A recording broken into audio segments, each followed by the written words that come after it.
Hi,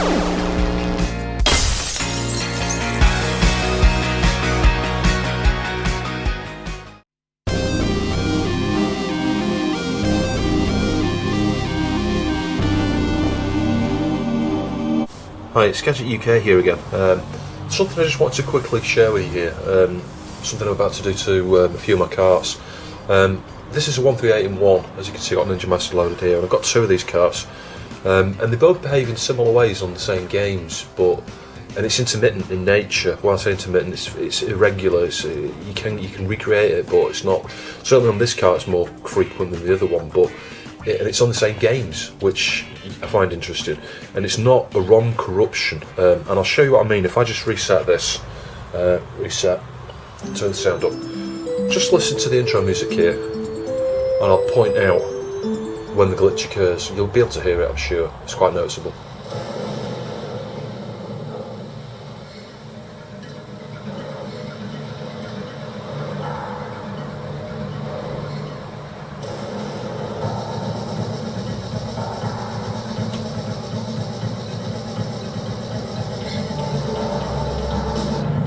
It was okay that time. Let me reset. This is the thing. This is why it makes me think. It's not the ROM chips, it's not the ROM image. They did it there then.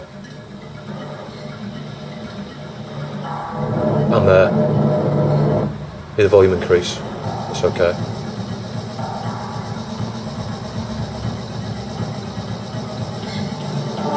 There. So that's what we're up against. I'll just mute that.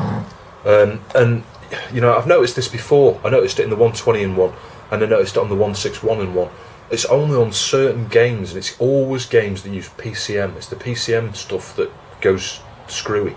Like a bit has not been read at the correct state or something when it's reading it on the bus there to the Yamaha or wherever it goes. So I'm speculating that this is a noise thing, or it could be lack of bypass caps or suitable bypass caps. Even the power supplied to these carts, in order that that data, when the data bus is read there, or even it could even be an address bus thing, that you've got, I think you're getting a dip in current or something somewhere, or some noise on that bus, just for that, one bit to change state, in order that you get these weird sound things.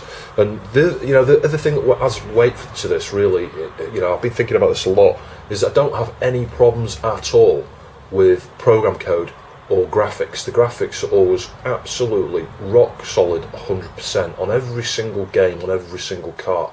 There are no issues there. It's not like you occasionally get the odd sprite wrong, or graphics, or colours, or a crash, or something weird going on with the code.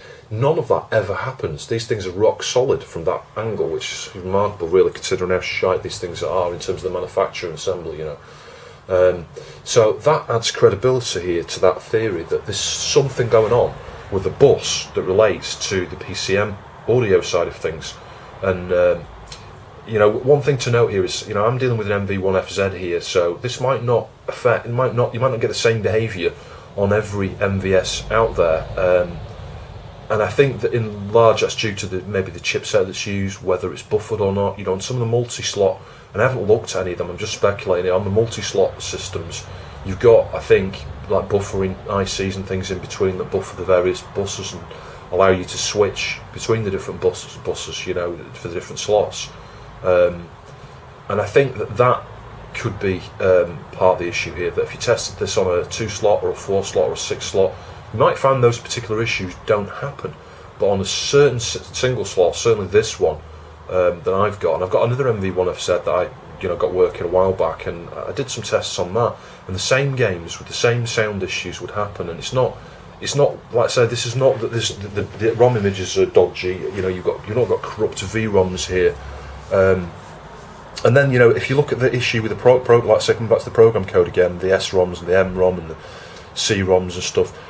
Surely, if there was an issue with the quality of the chips they were using on here, you would get problems in other aspects of the game as well. The graphics, and you'd get crashes. And I don't get any of that. The games on all the carts I've got are rock solid and look rock solid. It's just the PCM, and it's not the MVS. 'Cause like I say, I've swapped it for another MVS. Now, it could be the power supply. I did some experimentation with the voltage level there. just dipping, causing a dip in the voltage level to see if that induced anything. And it doesn't. And when it goes below 4.9, say just below 5 to 4.9, 4.85, you still get exactly the same behaviour. So this is not about the actual master supply to these things that's the issue. But I do know when I had problems with the 120 in 1, I had one or two of these issues like this on sound on there as well. One thing I did do is I swapped out the diodes for a voltage regulator. The 3.3 volt voltage regulator, and that brought me back an awful lot of stability. It sorted out problems I was having with it, where it was at the whole thing was acting really odd at times anyway with certain games. I reflowed some solder on some of the chips and things as well. And the net result at the end of that cart is rock solid now. I've got another 120 in 1 that has got diodes, and that's okay. But it was just interesting that's what I needed to do on that one. Just swapping out the diodes for the voltage regulator made a big difference. Still get the odd PCM sound issue on that card despite having the voltage regulator on there. But it's just really interesting. So one of the things I noticed when I took this 138 in 1 apart is there's a load of bypass caps missing. They've been pretty slack and they've gone, oh well, what's the bare minimum we can get away with? And there's supposed to be a bypass cap on the board, there's a position on the board for each one of the NV-ROM chips, and they've only put like 2 for 5 or 6 or 7 chips, and I'm like, well, okay, that's probably part of the issue here. So I did have a go at swapping some of those. Sorry, the battery ran out there. So yeah, as I was saying, there are positions on the boards there for a number of bypass caps, and lots of them are not installed. They're not soldered on there. And then we've got the diodes as well. So I'll be swapping out the diodes for voltage regulator. Now it's important to note that on the certain carts you can't get away with the standard sort of 3.3. Is it an AMS 1117 or something similar, or whatever it is? I can't remember the part number now. We'll have a look at that in a minute. But you can't. Some of them, whilst they've got a position there for the voltage regulator, and the 161 in 1 is a good example of that. I did have a crack at going, trying to install one of those, and it won't run. And I think the voltage regulator I've got is something like, it's rated at something like 1 amp. Even though it's not drawing 1 amp, the drop there, the pull, the source, the current drain is sufficient to lower the voltage a little bit, and I think you start getting problems with that. So the 161 in 1 will not work with the voltage regulator, and so it does need diodes on there for the moment. I'll try and get a slightly higher rated one, see if I can find a 1.5 or 2 amp 3.3 volt regulator there. I don't know whether they do such a thing.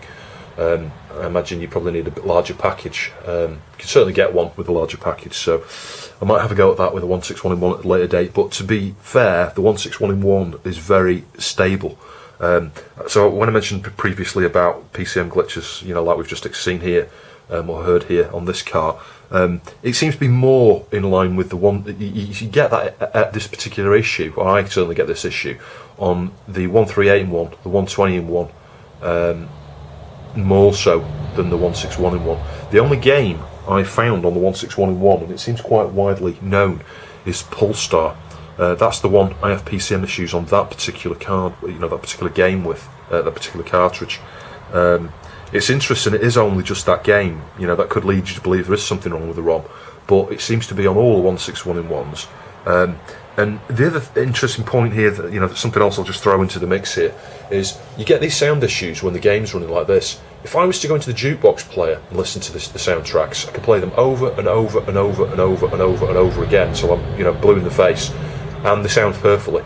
It's only when the game's playing, and that again is sort of adds credibility to the fact that there's some noise going on, a recurrent dip. Because when you're playing the jukebox, all you're doing really is there's a very limited amount of code going on. You're not accessing any of the other ROMs on any of the other buses. Probably it's very limited access to some of the other ROMs on the different buses there. All you've got is it hitting the MROM and the VROM. And I guess that there's more, you've got less drain of less pull of current there as a result. And I think that's a factor. It sort of adds weight, if you like, to the theory of the bypass caps being part of the problem here, and ultimately the supply to that board through the diodes. So anyway, I'm going to swap out the diode to the voltage regulator, and I'll add some bypass caps on. Clean the board up. I'll show you what I'm doing, and we'll take it from there. So here we go. I've got the board out now, so we'll just have a quick zoom in. You can have a look at some of the things I'm talking about here. You can see we've got bypass cap missing there, one missing there, one missing there, one missing here, one missing there for the power to this, one missing, two missing over here, and even a couple down here. If you have a voltage regulator, yes, should be one there, and there should be one here. They're stingy as anything. I mean, what do these cost? You know, at manufacture, I guess, in China, less than a penny each. Not even that. They're probably like a quarter of a penny each or something. These. It's just absolutely insane that they would cut so many corners and just remove a couple of caps that cost nothing really. It's a negligible cost. And I do think that that's adding to the problem. But anyway, I'm going to have to wait for the caps to come. I've ordered some SMD caps that should be, hopefully, the right size. They might be a bit too big, actually. I'm not sure yet. Little SMD ones. So 100, I'm going to go with 100 nanofarad to start with. We'll try that. I will take these ones off. And something else worth pointing out here, if I just zoom in. I'm not sure how well you're going to be able to see this. It might not focus if I get too close. Can you see this here? It looks completely different to the other caps. The other caps, you've got this sort of beige, sort of browny colour that you sort of expect when you're looking at caps, and this one's like black and it says 221 on it. I'm starting to think that's a bleeding resistor. I'm starting to think that because all the other caps on it are all brown, and I'm like, well, and this is the only one with a number on it, so I'm thinking someone's put a resistor there instead of a cap. Is that what the problem is? I don't know.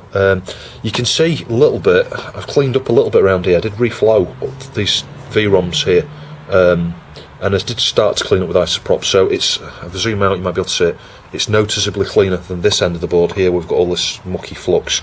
Still needs going over a bit because there's still some offshoots and things of the flux here that I haven't cleaned up, and on the tops, but I'm going to clean the thing up as well while I'm here. There are no other caps or anything underneath, so there's nothing to do there, but the first thing I'm going to do, and I'm going to retest, is the voltage regulator. So I'll just remove these diodes.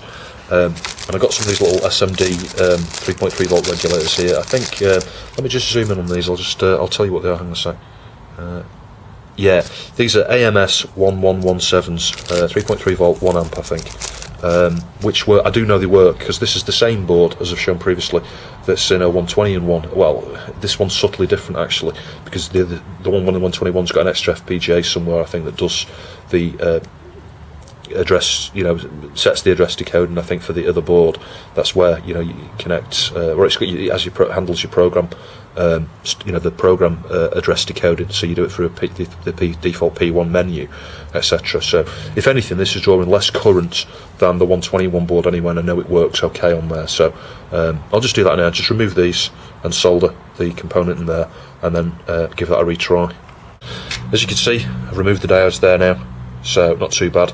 I'm not going to bother unblocking the holes. There's no point unless I want to put the old diodes back on, and I don't think I'm going to be doing that. So we'll just get the AMS 11117 on there now. Test some continuity with a meter, and I think we should be good to go.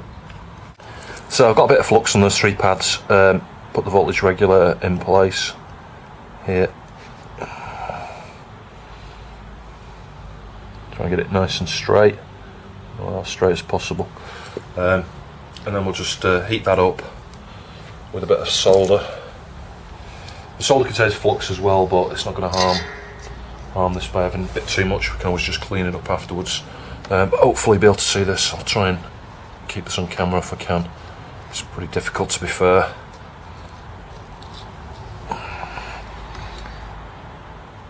And we'll start with just one position down here, so it's going to move around until I get it perfectly aligned here.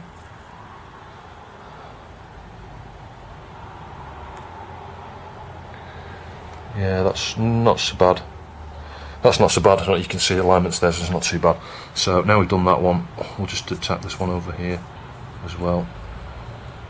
And I'm fully aware I'm using way too much solder here at this stage. It's just really just to get it in position, and then I can just remove some with the solder braid afterwards. And that common tab at the top there, I'm not too bothered about having quite a large blob on there, so that's good. Just help with the thermal dissipation. There we go. And we'll just bring a tiny bit of desolder braid in. Sorry, I'm not sure how much you've seen of that because of the angle of the camera there. It's not so bad.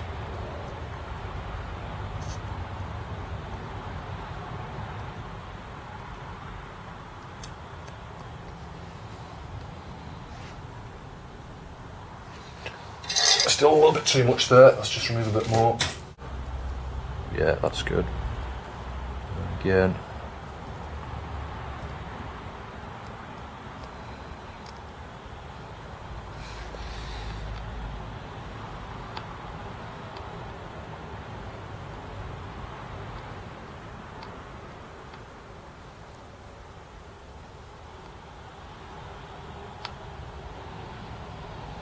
That's relatively clean. I'm happy with that.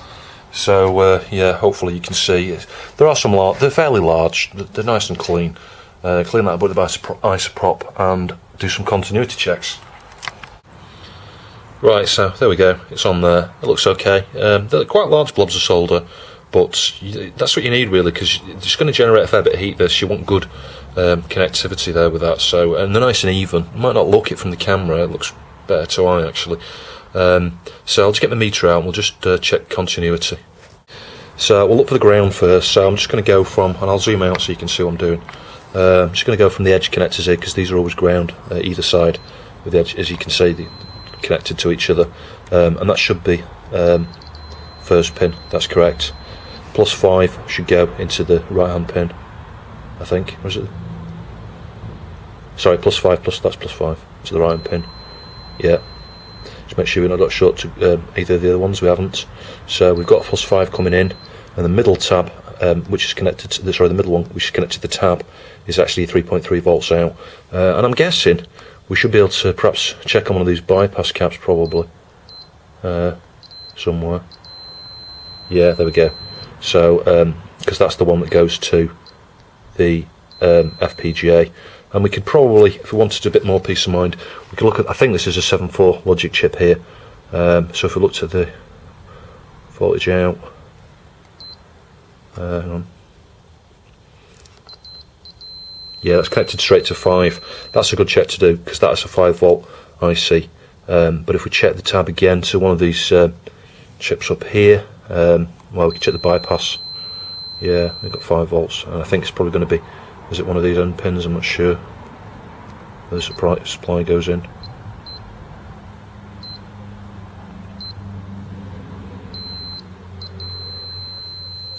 Yeah, I think the supply goes in the top corner of these NVROM chips.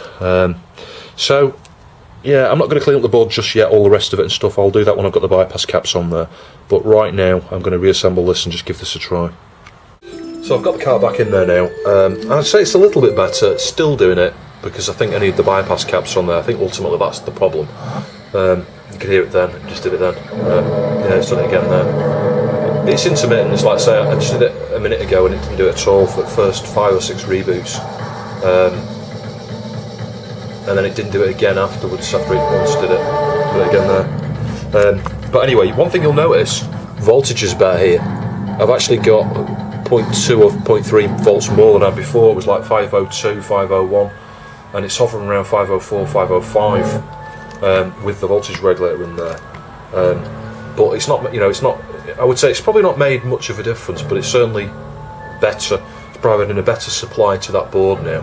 The other thing I haven't done here, which is worth noting, which I will do later, which I did on my 120-in-1, is I've only done the voltage regulator mod here on one board, and since the car as a whole doesn't draw more than, I don't know, a couple of 100 milliamps, really 300 milliamps, something like that. It's nowhere near the 1 amp. So what you can do is just run a wire from that voltage regulator, from the 3.3 volt line, between the two boards. So I think I'll do that as well later, so that the character on board is powered by that 3.3 volt regulator. So just wait for the caps now, and we'll swap those out and give that a try. Right, I've made some progress with this. I added the 33 microfarad cap next to the regulator. Still got some glitches. Still need to add the bypass caps there to the boards. Need to join both boards up with the regulator because I'm thinking the M1 could be being affected by the character, the graphics on the character board as well. So you can see there where I've been testing with these little disc ceramic type caps. So I've got some SMD caps here. Hopefully they're not too small, that I'm going to fit now, so yeah, we'll swap out all of these. I'm contemplating putting an electrolytic on this Altera Max. It's a lot better, 95% better, but we're still getting the odd glitch on 1 or 2 games. It's very hard to get it 100%. And I might just swap. I don't know, it's that one there that's the bypass cap for this. I might just stick an electrolytic on there. It's a similar sort of story with this. I'm not sure. I need to have a think about it. But in the first instance, I can certainly swap out. Certainly swap out most of them with some SMDs. As you can see, got new SMD caps on here now. I've replaced all the little disc ones I had on there, ceramic ones. So I think most of the ones here were replaced. There's 1 or 2, and I swapped out the others anyway. And there was one that was a resistor. That wasn't causing the problem. Well, it wasn't causing all of the problems, but it was certainly part of the problem. And then these have been replaced. I put a couple of electrolytics here. I think there's a 220 microfarads. I've got one on the input, the 5 volts coming in, one with a 3.3 volt line. That should be okay. And it's a bit cleaner. I've not totally cleaned this up, and made sure the edge connectors are clean here both sides. And obviously we've got the voltage regulator on there as well. And on this one, the character board, I've replaced 2 or 3 of the caps here that were not replaced, fitted, that were not populated.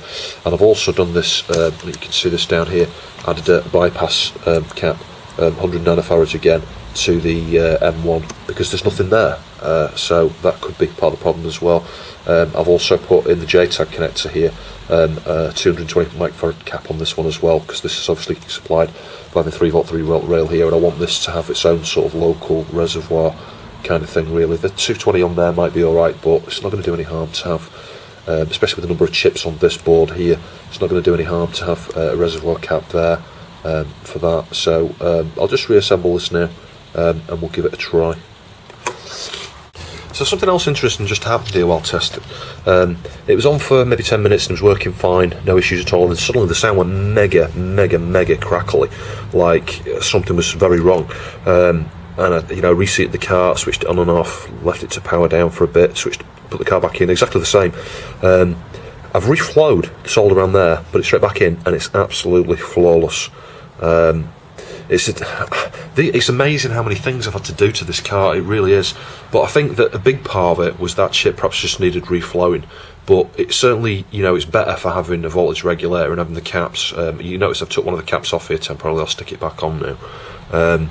This is running really well now. And just to give you an example of what I mean by what that effect that's just had, I mean, obviously it's got rid of the massive crackling problem that I just, that sprung from nowhere.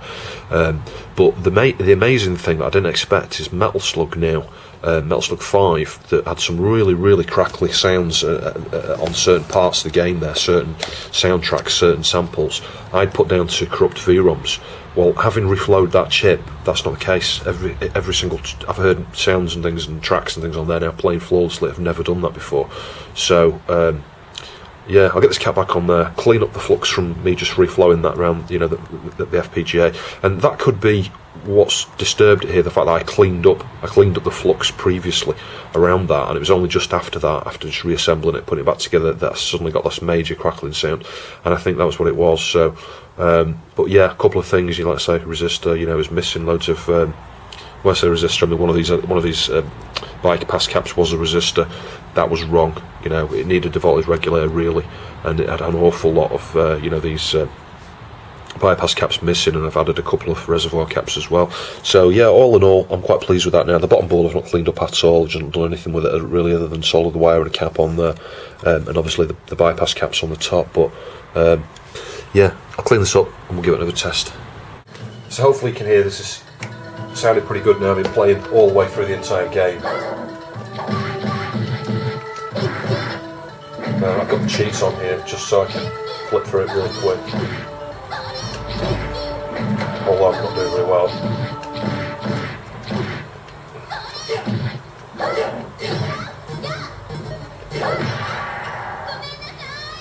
There we go. It sounded perfect.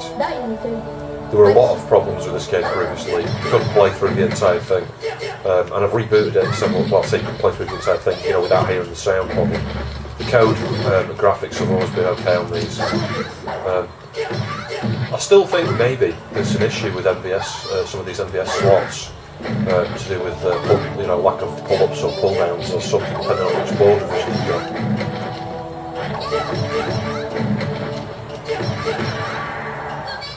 See what the next round sounds like. 天下無敵こ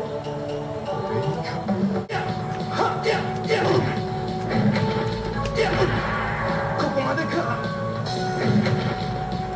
天下無敵 Some soundtracks were more susceptible to the problem than others. That one wasn't. It's ones with like harmonic type sounds and things. Particularly the boss at the end, the very last one. You can see he's one of the characters who you can't do that cheat on, so you've got to switch the bloody thing off.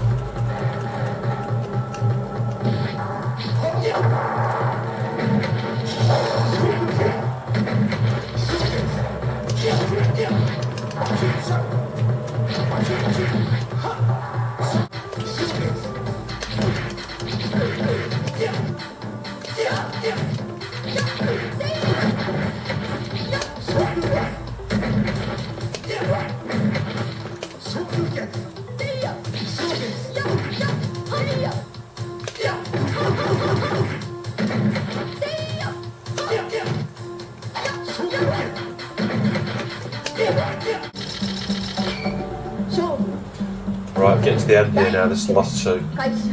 These previously had a lot of dodgy sounds. These last two rounds.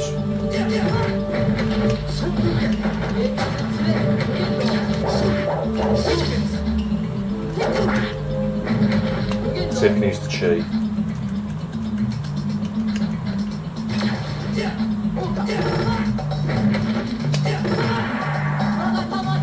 Yeah, the cheat's working okay there, that's good.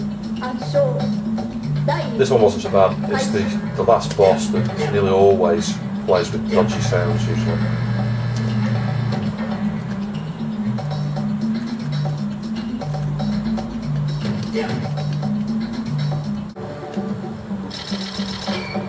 And we're on to the boss, so I'll see what this sounds like.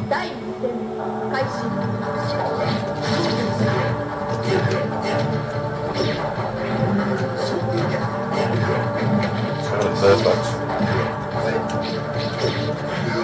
It's that sort of harmonic background noise, you know, it's quite a long, continuous instrument sound.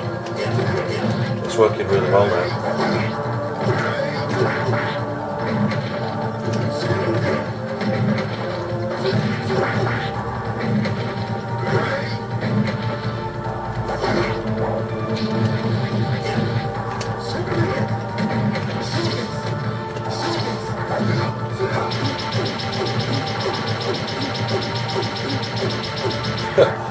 That's a pretty killer special move. There's no way I would have survived this without cheats, that's for sure. So I'll just let that play through so you can hear it. But yeah, I'm convinced that's made a massive, massive, massive difference to the work against that cart.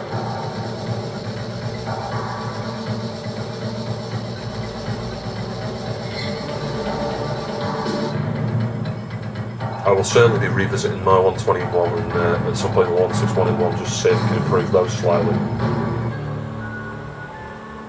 Just thought I'd show you as well, I've got the resistor pack on there now, so it's looking an awful lot better. You'll see that the voltages are better. We've got 5.06 most of the time with this cart in now. Previously it was just a touch above 501, 502 at most, and this is all since I added the caps and the regulator. Just looking at the other 138 in 1 here, don't know you can see, we've got a resistor again in C21, exactly the same spot. So it's like they're doing this deliberately, I don't know why. I mean, you've got diodes to drop the voltage here, so whether they're just trying to reduce the voltage, I don't know, it's not going to reduce the voltage unless you've got another resistor somewhere else really. So it's a bit odd. It could be to limit the current to these chips, I honestly don't know. Very odd. But in any case, as I found, you know, you can hear my other cart there in the background running. The sound's flawless on it now. So it needs to be the same thing on this. I need to swap out all the, you know, swap out that resistor, and then add some more 100 nanofarad caps.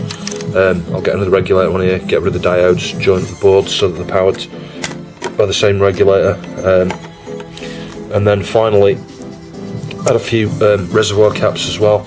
So similar thing on this board, you can see reused chips and things again. I'll add another bypass cap here. Even that looks reused, very interesting. Yeah, get rid of the diodes on this one as well. Anyway, thanks for watching, I'll see you soon.